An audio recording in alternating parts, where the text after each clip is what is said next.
aktif dari moisturizer ini.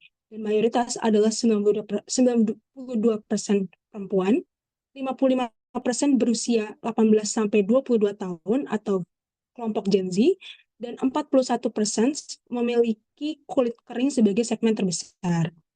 Artinya, hasil studi ini tuh sangat merepresentasikan core user, yaitu Gen Z perempuan dengan kulit kering. Dan distribusi jenis kulit yang kita bisa lihat dari charts-nya, terlihat bahwa kulit kering mendominasi diikuti oleh kulit berminyak. Sementara dari sisi channel pembelian, dari pie chart yang kita bisa lihat, offline store ini masih menjadi channel utama pembelian. Implikasinya, produk perlu dioptimalkan untuk kebutuhan kulit kuning sebagai core segment.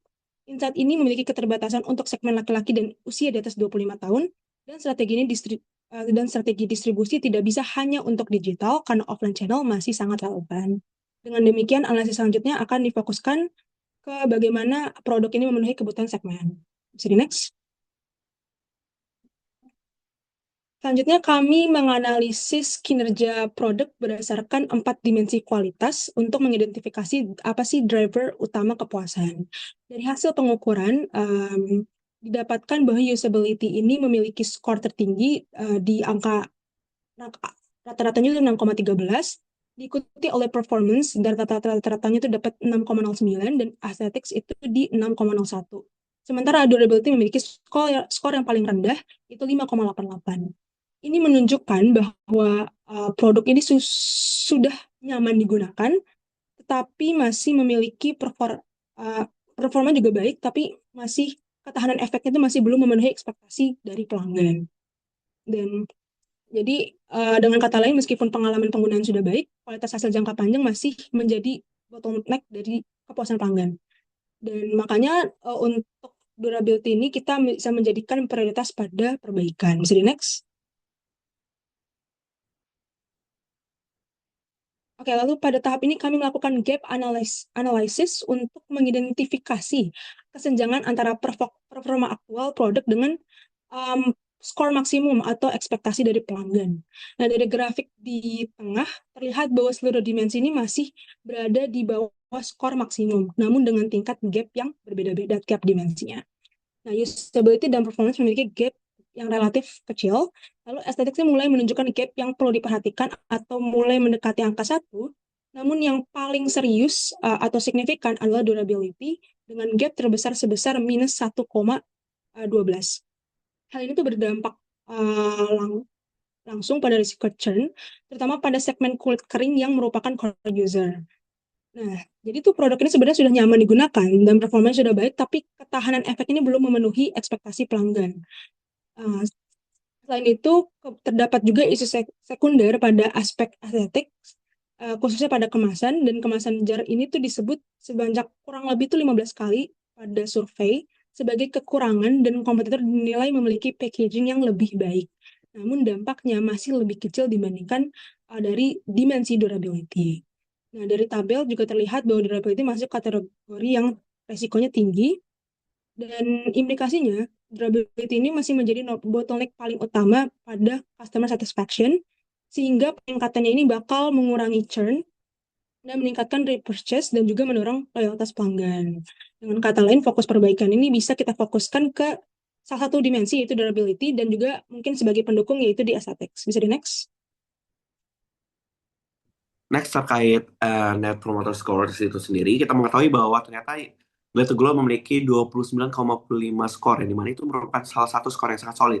Namun kita ketahui juga ternyata 48,6% pelanggan itu masih di zona pasif. Dan itu ternyata kita ketahui juga customer dengan di zona pasif itu rentan direbut kompetitor. Di sini kita tahu average NPS raw-nya kita dapatkan dari 146 pengguna aktif itu merupakan 8,27 per 10, yang dimana hanya 40,4% responden termasuk kategori promotor aktif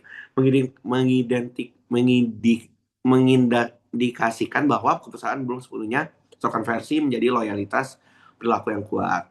Dan juga di sini kita ketahui juga ternyata pengguna harian dan pengguna jarangnya itu ada gap, di mana di pengguna harian ada di 4,68 per 5 versus dengan pengguna jarang itu ada di 3,92 per 5. Di sini kita ketahui juga di frekuensi penggunaannya itu merupakan prediktor kepuasan terkuat, sehingga edukasi rutinitas jalur tercepat ke promotor. Dimana kita juga di sini kita ketahui bahwa 4,19 per 5 itu merupakan skor baik, tapi 53% responden belum memberi nilai tertinggi, yaitu 5. Artinya masih ada ekspektasi dari beberapa customer yang belum terpenuhi. Next. Terkait ini, terkait data ini juga kita ketahui juga bahwa ada 60 orang itu dengan kulit kering, di mana satisfaction-nya itu di 4,45 per 5, itu kita kategorikan di best. Terus kedua itu ada di sensitif di 16 orang, ya di mana satisfaction-nya mereka itu ada di 4,25 per 5, itu kita kategorikan di baik. Terus di berminyak ada di 34 orang, di mana satisfaction-nya adalah 4,12 per 5, di mana itu cukup.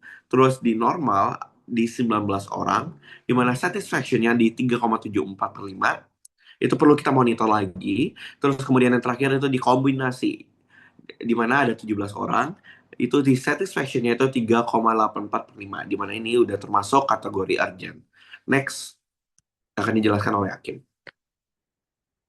Baik, setelah melakukan analisis yang panjang mengenai faktor-faktor yang ada pada data yang kami dapatkan, kami ingin membandingkan apakah rating female daily dan hasil survei yang kami lakukan memiliki perbedaan yang signifikan, di mana didapatkan bahwa female daily memiliki rata-rata 4,3696 untuk rating dan standar deviasinya di angka 0,90229 dan untuk jumlah respondennya sebanyak 349 dan untuk hasil survei yang kami lakukan didapatkan bahwa rata-rata untuk rating di angka 4,191178 dan untuk standar deviasinya di angka 0,70774 dan untuk respondennya sebesar 146 orang. Di mana setelah kami melakukan hasil analisis dengan t-test dengan H0 di mana min 1 sama dengan min 2 dan untuk alternatifnya min 1 tidak sama dengan min 2 ditemukan bahwa hasil t-test lebih kecil daripada t-table di mana t-test berada di angka 2,12 dan t-table di angka 2,58 dengan signifikan level 0,01 dan degree of freedom 493 di mana disimpulkan bahwa kita tidak bisa menolak H0 di mana dengan signifikan level di angka 0,01 hal ini menunjukkan bahwa tidak terdapat perbedaan yang signifikan antara dua kelompok yang diujikan yaitu hasil survei dari female daily dan hasil survei yang kami lakukan secara langsung. Dan berikut adalah rangkuman untuk implikasi bisnis yang bisa kami lakukan. Di mana durability menjadi dimensi kepuasan yang memiliki gap yang cukup tinggi antara skor max dan skor aktual, yaitu sebesar 1,12. Hal ini menjadi isu yang berpotensi mempengaruhi kepercayaan pelanggan terhadap produk. Dan ada kemungkinan 48% pasif consumer berpotensi berpindah haluan ke produk kompetitor jika faktor kepuasan dengan gap yang tinggi seperti durability ini tidak segera ditangani.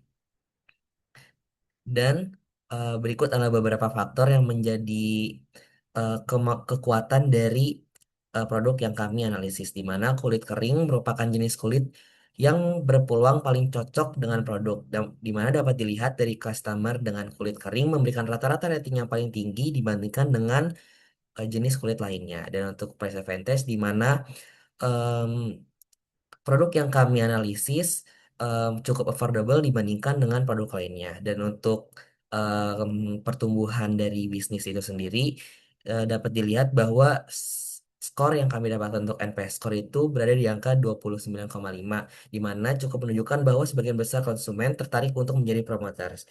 Nantinya, promoters dapat menjadi sumber pemasukan utama dalam bentuk repurchase dan sarana menarik customer baru.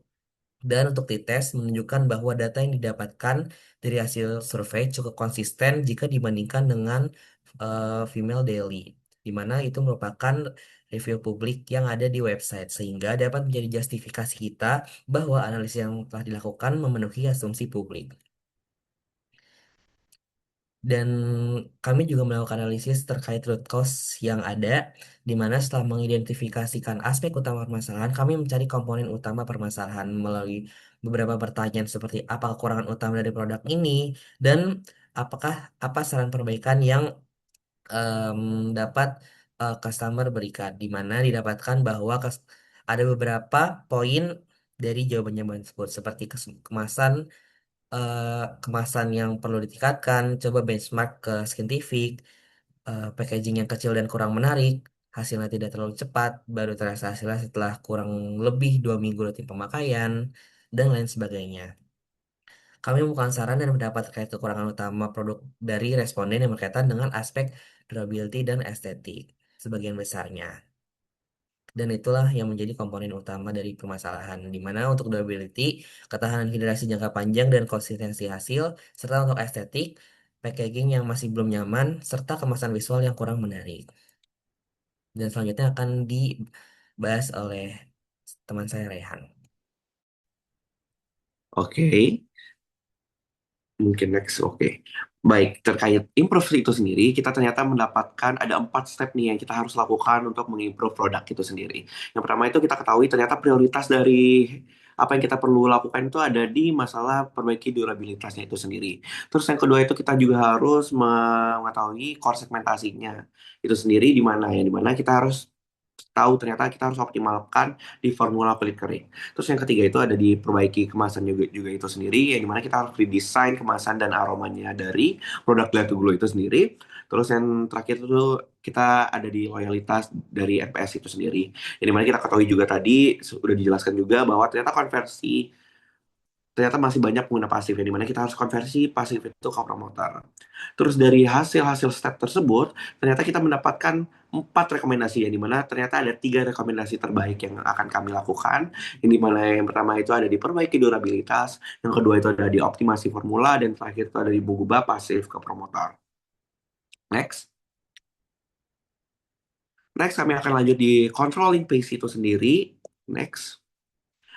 Di sini kami menggunakan Gantt chart dari rekomendasi-rekomendasi itu sendiri, yang dimana di kuartal pertama kami fokuskan pada reformulasi dari Glad to Glow itu sendiri, yang dimana yang pertama itu kita fokus di riset formula, terus stability test, terus kita juga melakukan launch reformulasi dan juga konten edukasi. Terus yang kemudian di kuartal kedua kami juga melakukan hal-hal tersebut, kita kami ulang. Terus yang di kuartal 3 dan kuartal 4 kita melakukan monitor dan iterasi jangka panjang terkait produk Glad to Glow. Terus untuk di priority kedua juga kita juga fokus ke optimasi segmen kulit kering, yang dimana di kuartal pertama kita fokus di redesign campaign untuk kulit kering.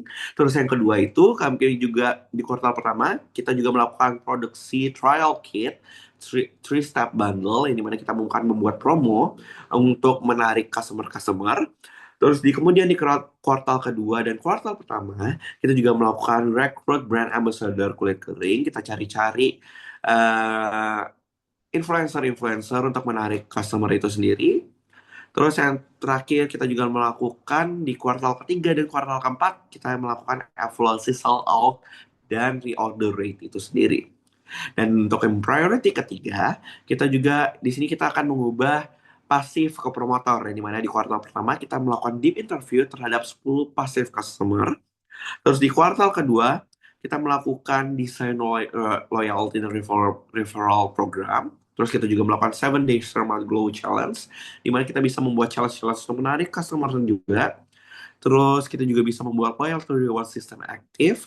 Terus yang terakhir, di kuartal keempat itu sendiri kita juga remeasurement terkait NPS, dan target dari kita itu di 45% ke atas. Next.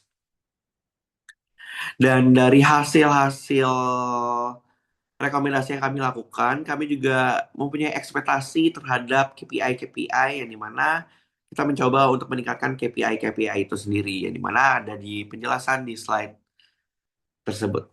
Next. Terima kasih Bapak Ibu dosen telah melihat hasil presentasi kami. Terima kasih.